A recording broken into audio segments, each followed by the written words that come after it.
BodyBags, where horror lies.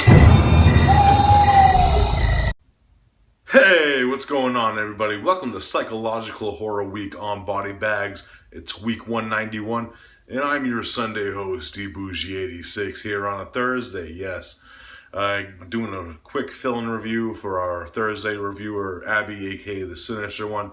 He actually got pulled into work before he could record his review for you guys, so I decided to do a fill-in for him today. So I was watching this film while this was going on, and I'm like, this would definitely fit psychological horror, in my opinion, anyways. And this is a film from 2013 that I've been wanting to check out for the longest time since I heard about it. A few of my friends in the circles have recommended this film to me, and it's one that's been on my list, and I actually just picked this up recently too, so I wanted to check it out. And that is titled Lord of Tears. Yes, look at that fucking awesome cover art. Pretty much the main plot is when we're introduced to our main character of James, who mother had just passed away, and he inherited this estate in like this rural estate that's very like far and kind of out there type deal. And pretty much he ends up starting to remember certain things that might have happened there when he was a child, and having these vivid, horrorish nightmares type deal. So he ends up going back to this estate to discover the mystery of what happened there when he was a kid. So pretty much once he gets there, he ends up meeting this young woman named Eve, and they team up together pretty much to try to solve the mystery of this estate and the horrors that lie within it.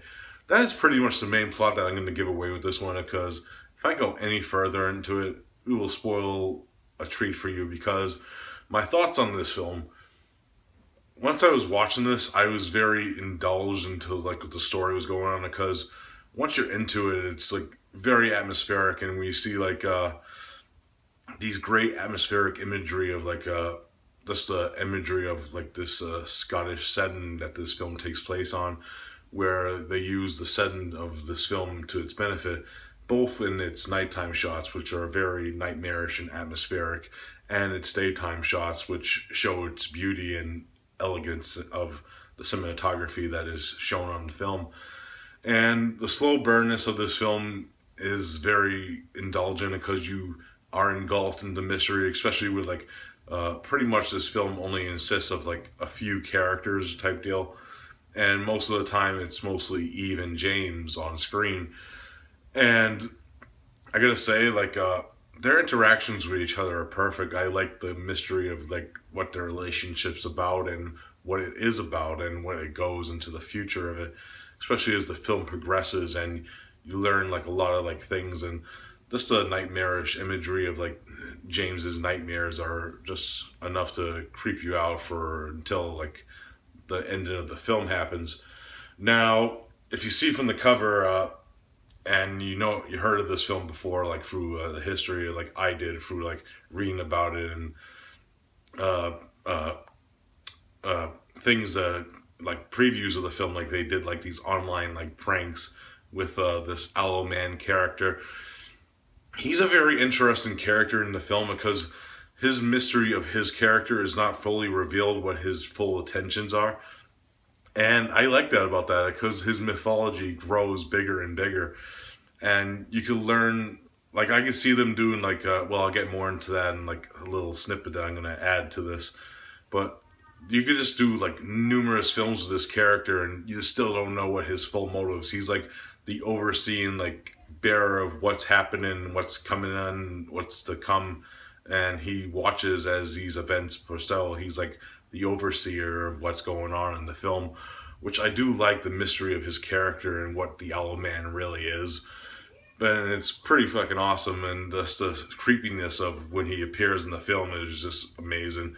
And fun fact, if you don't know about this, I actually was just reading about this, the Aloe Man's actually played by actor David Schofield. If you ever see American Werewolf in London, and you know that famous scene inside the slaughtered lamb where you see the dart player throwing the darts, and he's like, I never miss. That's David Schofield. He's the Owl Man in this film, and it's pretty fucking awesome.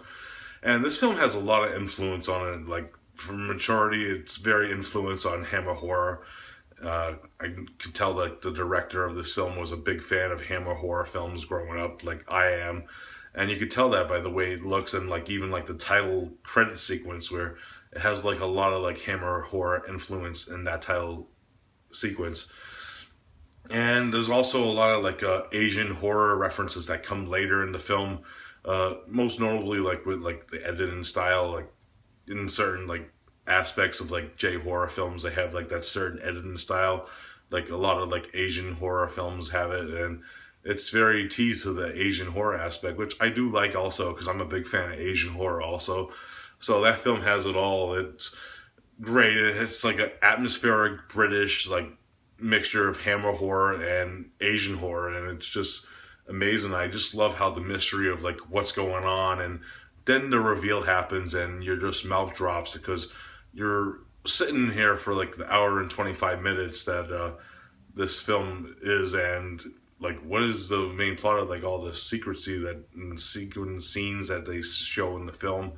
And it's just elegant and beautiful, and then your mouth just drops when the ending happens, and it's amazing. It's a very obscure and mesmerizing film that keeps you glued to your seat with its atmosphere and slow build up and its characters. It's just amazing.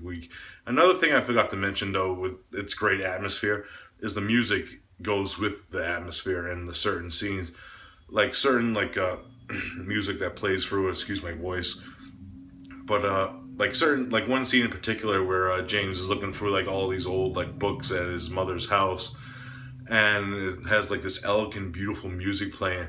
But then he triggers his memory of something when something happens in the film, and this like doom, like it starts to turn to like this doom music, and it's just very elegant. I like how the placement of music is in the film.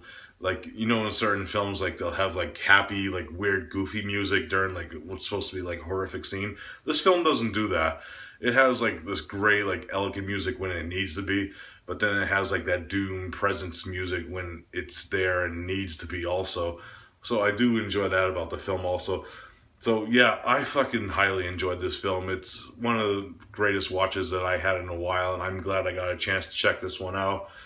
If I had to rate Lord of Tears, it's getting a solid 9.5 out of 10 for me. It's just a mesmerizing masterpiece of a film, in my opinion. This release you get from Hex Media. I'll leave the website below. It's a very indie, Hex Media is the director's label. Very indie and stuff. And actually, another way you could get this release too, and I'm getting more into like when I was saying about seeing the Owlman in more films. They actually made a new Owlman movie right now as we speak. It's titled The Black Gloves, and they actually have a Kickstarter with like post-production type. And it's very mesmerizing. I did watch the trailer. It looks amazing and very different from this film, so I'm excited to see how that one progresses and plays out. So I did pledge for it. So I'll leave the link for the Kickstarter for that. You could actually grab all three of their films through that Kickstarter, The Unkindness of Ravens and Lord of Tears, and The Black Gloves, which is their new one, and cool perks in that Kickstarter. So I'll leave the link below for that also. Definitely check out Lord of Tears. It's a masterpiece in my opinion. 9.5 out of 10. Alright guys, that's it for this review. I hope you enjoyed it. And as always, I'll be back here Sunday for my day. And as always, see you then. Peace out.